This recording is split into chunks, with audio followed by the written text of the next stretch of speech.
Hi, I'm Mike from 1A Auto. We've been selling auto parts for over 30 years.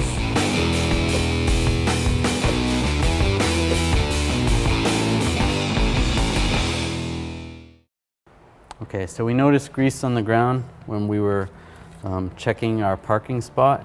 Obviously there's a ton of grease in this area.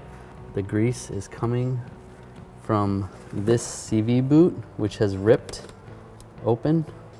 So it's all flinging out. So this needs to be repaired. At this point, you can either replace the boot or you can replace the whole axle. This is the driver's side CV axle boot. This one is also ripped. Another indication of why you may have a bad CV axle, you will have some clicking when you go around turns and may be causing a vibration as well. We have axles for this vehicle and many others, so if you need axles for your vehicle, check 1aauto.com.